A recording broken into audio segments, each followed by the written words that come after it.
Quanto tempo é necessário para se destruir uma economia próspera? Este é o Visão Libertária, sua fonte de informações descentralizadas e distribuídas. Poucos países vivenciaram um declínio econômico tão contundente quanto a Argentina. De um dos países mais ricos do mundo na primeira metade do século XX, a Argentina virou uma nação atrasada, com fama de caloteira, histórico de inflação alta e aumento do desemprego e da pobreza. De fato, a culpa pela derrocada não pode ser atribuída a apenas um governo ou pessoa. Entretanto, nos anos 40, um líder populista subiu ao poder e provocou uma profunda alteração na mentalidade dos argentinos. Essa pessoa é o Juan Domingo Perón. A ascensão de Perón ao poder na Argentina pode ser comparada com a de Vargas no Brasil. Além das políticas econômicas falhas e do apreço pelos regimes totalitários europeus, os dois deixaram um legado na população e um espírito populista aceso nos eleitores dos dois países. Por conta disso, ainda hoje, o peronismo governa a Argentina, assim como o varguismo no Brasil. Seja nas leis criadas na época e que sobreviveram ao tempo, ou nos políticos que possuem seus ideais alinhados aos dos antigos líderes. A história da Argentina começa em 1816, com a conquista da independência contra a Espanha, país da qual era colônia.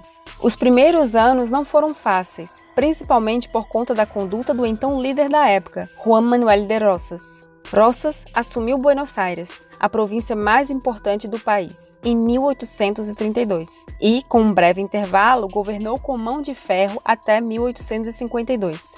Dentre seus feitos, pode-se destacar a censura à imprensa, o desencorajamento à imigração e a promoção de campanhas militares contra os povos indígenas do Sul. No entanto, com a saída de Rosas, o país ganhou estabilidade. A Constituição Nacional Argentina de 1853, inspirada nos escritos que deram origem à Constituição dos Estados Unidos, promoveu ideias de liberdade econômica e de inviolabilidade da propriedade privada. A Constituição Argentina ficou em vigor até 1949. Por conta das boas condições naturais, solo fértil e clima temperado, e da demanda crescente por alimentos no continente europeu, a partir dos anos de 1860, a Argentina passou a exportar carnes e grãos, como milho, trigo e linhaça. A área cultivável também aumentou ao longo dos anos, saindo de 1,5 milhão de acres em 1870 para 51 milhões de acres em 1910. Graças a isso, o Porto de Buenos Aires tornou-se um dos mais movimentados do mundo. Na época, a Argentina era a 8ª nação que mais exportava, a 10ª que mais importava e a 9ª em termos de comércio geral. O país liderava o ranking na exportação de carne, trigo e linhaça. Com um ambiente favorável a negócios e um aumento crescente na produção de mercadorias, as ferrovias se expandiram rapidamente. No início, as construções eram feitas em parcerias entre os governos provinciais e a iniciativa privada. Depois, a tarefa passou a ser exclusivamente feita de maneira privada. No ano de 1862, havia apenas 133 quilômetros de malha ferroviária no país. Em 1880, o país já contava com 2.200 quilômetros e em 1915, a extensão total das ferrovias atingiu incríveis 35.800 quilômetros. Assim, a Argentina contava com a maior malha ferroviária da América do Sul e a 8ª maior do mundo. As ferrovias argentinas ligavam a Patagônia aos Andes. Além das linhas principais, as ramificações atingiam os cantos mais remotos da República. É claro que as ferrovias não foram obras do Estado, mas sim de investidores internacionais, principalmente britânicos. Além de não construir, o governo vendeu as linhas que possuía ainda nos anos 1870. A mobilidade promovida pelas ferrovias teve um papel central no desenvolvimento argentino, principalmente pelo escoamento da produção das fazendas que estavam localizadas no interior do país e na distribuição das mercadorias importadas. Além disso, a Constituição da época assegurava o livre comércio entre as províncias e outros países. No ano de 1913, o metrô também chegou ao país graças ao capital estrangeiro. Esse foi o primeiro em toda a América Latina, 50 anos antes do metrô de São Paulo e da Cidade do México. O capital estrangeiro não financiou apenas as ferrovias, mas também outras obras de infraestrutura como telégrafos, redes de gás e distribuição de água e energia elétrica. Com a evolução do país no comércio internacional, o aumento da renda da população e a construção de ferrovias e imóveis, não demorou para a indústria argentina nascer. Segundo o censo de 1869, o país não tinha nenhuma indústria. 26 anos depois, em 1885, já havia 24 mil indústrias que empregavam mais de 70 mil pessoas. O cenário mudou ainda mais em 1913, quando o número de estabelecimentos industriais passou dos 48 mil e o número de trabalhadores argentinos nestas instalações chegou a 410 mil. As fábricas também eram melhores e maiores, empregavam mais pessoas e utilizavam técnicas mais avançadas de produção. Tudo isso aumentou a produtividade dos argentinos. A Argentina também se beneficiou da descoberta de petróleo na Patagônia em 1907, abrindo espaço para a indústria petroleira. No ano de 1920, Buenos Aires era a maior cidade da América Latina e a terceira do continente americano, atrás apenas de Chicago e Nova York. Nessa mesma década, os argentinos estavam entre as populações mais ricas do mundo, tendo uma renda per capita superior à de países como Inglaterra, França e Suíça. Só não superavam a renda dos americanos, que era 30% maior. Aí surgiu a famosa expressão tão rico quanto um argentino, frequentemente utilizada por aristocratas britânicos que procuravam argentinos ricos para casar com suas filhas. Durante o início do século XX, a renda per capita dos argentinos cresceu mais de 2,5% ao ano. Até a Harrods, a famosa e luxuosa loja de departamentos britânica, abriu sua única filial em todo o mundo em Buenos Aires. A Argentina não era somente um país desenvolvido, mas também um dos mais ricos do mundo. No entanto, a crise de 1929 atingiu em cheio o país. Com as exportações prejudicadas e uma desestabilização política, os militares deram um golpe em 1930 em Hipólito Yrigoyen.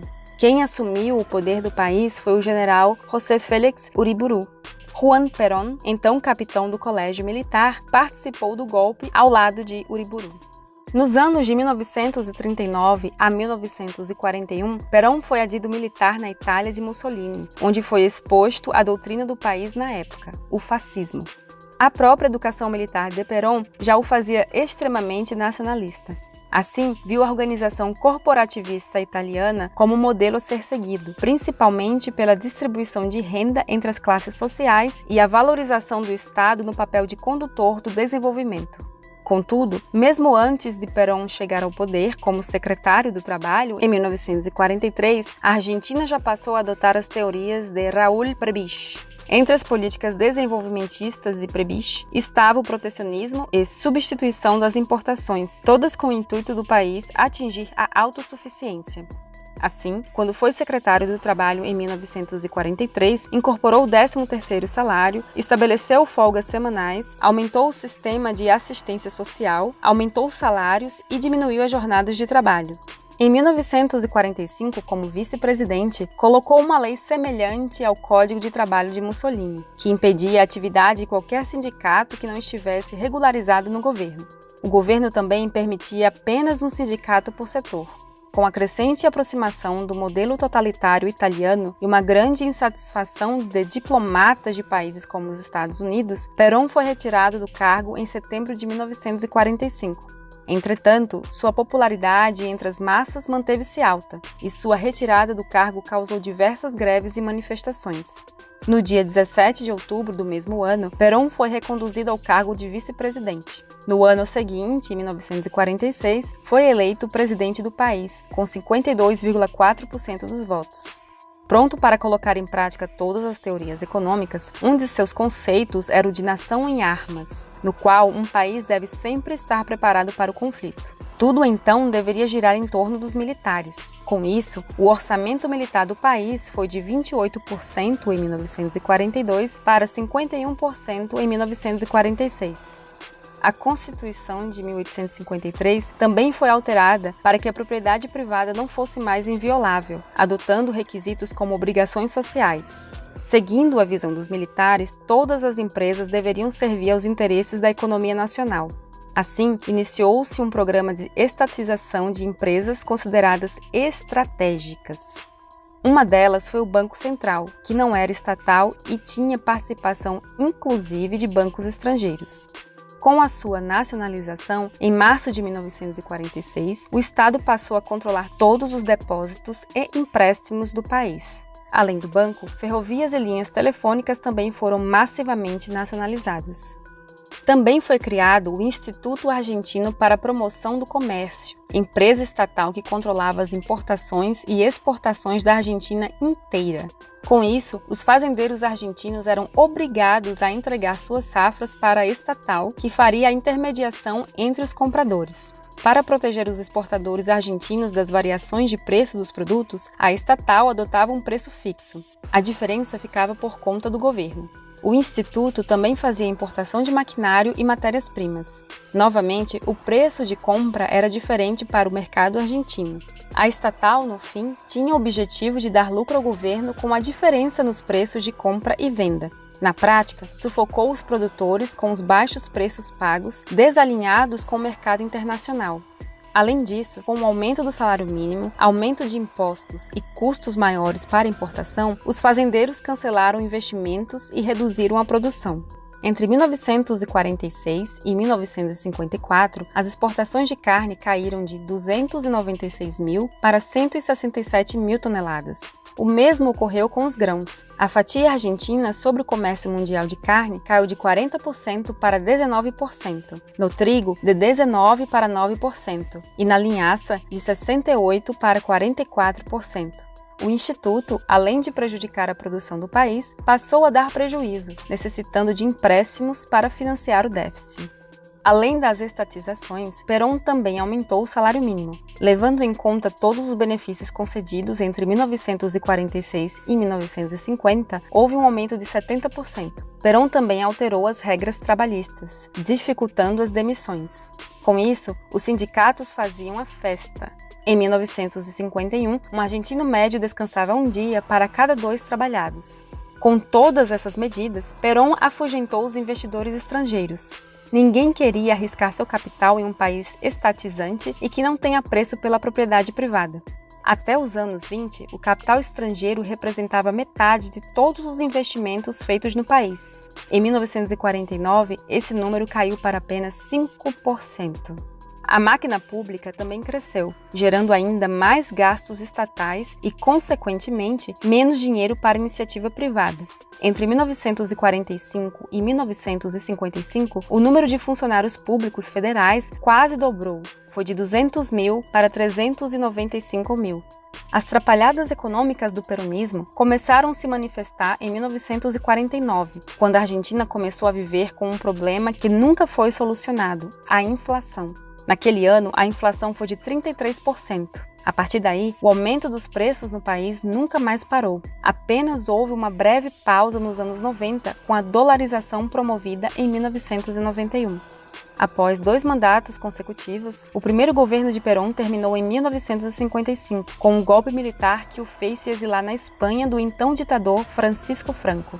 Após o exílio, em 1973, Perón voltou à Argentina e participou das eleições daquele ano. O resultado, adivinhe, não poderia ser outro. Os argentinos votaram em peso no homem. Como se não bastasse uma, Perón ganhou mais uma chance de destruir seu país. Em sua segunda passagem, Perón seguiu a mesma receita da primeira: controle da indústria, congelamento de preços, aumento do gasto estatal, regulação de importações e exportações, entre outros.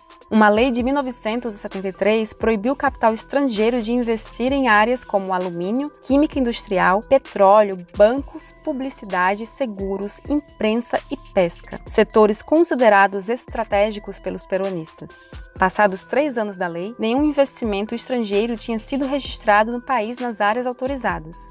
O número de funcionários públicos passou de 1,4 milhão para 1,7 milhão em apenas 3 anos. O investimento no país caiu 30% por 2 anos consecutivos e a inflação ganhou tração, chegando em 74% em 1974 e 954% em 1976. No ano de 74, Perón morreu, aos 78 anos. No entanto, seus ideais permanecem vivos na Argentina.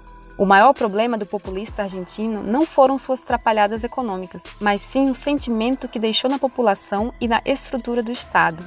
O peronismo aflorou o sentimento de que o Estado é o responsável pelo crescimento, pelo fim das desigualdades e por promover o sustento social. Evita Perón, sua esposa, distribuía notas de dinheiro aos pobres, dinheiro este que já tinha sido retirado dos pobres via tributação e inflação. Num primeiro momento, o populismo de Perón encantou as massas, pois a qualidade de vida realmente aumentou durante os primeiros anos de seu governo. Com um vasto acúmulo de capital, os trabalhadores puderam desfrutar do aumento do salário mínimo, de leis trabalhistas favoráveis, de benesses sociais, de crédito barato e de preços baixos. No entanto, como se sabe, inevitavelmente, estes efeitos duram por pouco tempo. Depois que o Estado passou a inviabilizar negócios com regulações e impostos, os investidores ficaram receosos e limitaram suas aplicações. O governo, gastando mais do que podia, teve de recorrer a empréstimos, retirando o dinheiro que seria destinado a investimentos privados, aqueles que realmente são produtivos para a economia. Além disso, com a estatização do Banco Central, o Estado argentino obteve o passe livre para a impressão de dinheiro, gerando a conhecida inflação argentina. Mesmo assim, ainda hoje políticos utilizam a retórica e o discurso peronista para serem eleitos. Alberto Fernández, atual presidente do país, é um deles. A Argentina é um belo exemplo de como o capitalismo enriquece um país, com fronteiras abertas para mercadorias e investimentos, um ambiente favorável para negócios e uma forte especialização em certas áreas, graças às suas características, o que economistas descrevem como vantagem comparativa. O país também serve como exemplo para mostrar como o Estado pode destruir uma economia com regulações, impostos, aumento de gastos, impressão de dinheiro, entre outros. Se os argentinos tivessem se deixado explorar pelo capital estrangeiro, é bem provável que hoje estariam explorando outros países merecedores de investimentos estrangeiros. Há 80 anos, a Argentina está em decadência econômica. Já foi o país mais rico do mundo em termos per capita e hoje não está nem entre os 60 primeiros. Como já falado, a renda média de um argentino já foi equivalente a 70% da de um americano. Hoje, esse número está na casa dos 15%. A pobreza alcança mais de 40% da população. A inflação segue com 2 dígitos e, segundo os duvidosos dados oficiais, foi de 36% em 2020. Além disso, o governo raciona a quantia de dólares que a população pode comprar. E agora vem o grande questionamento. Até quando os argentinos seguirão um caminho peronista? Obrigado por sua audiência. Este artigo foi sugerido e escrito por Silence Call, revisado por Paulo Almeida e narrado por Baby Yoda. Se você gostou deste vídeo, clique no ícone de curtir abaixo e compartilhe o vídeo em sua rede social. Se você deseja ser notificado de outros vídeos, clique em se inscrever e depois no ícone de campainha. Até a próxima!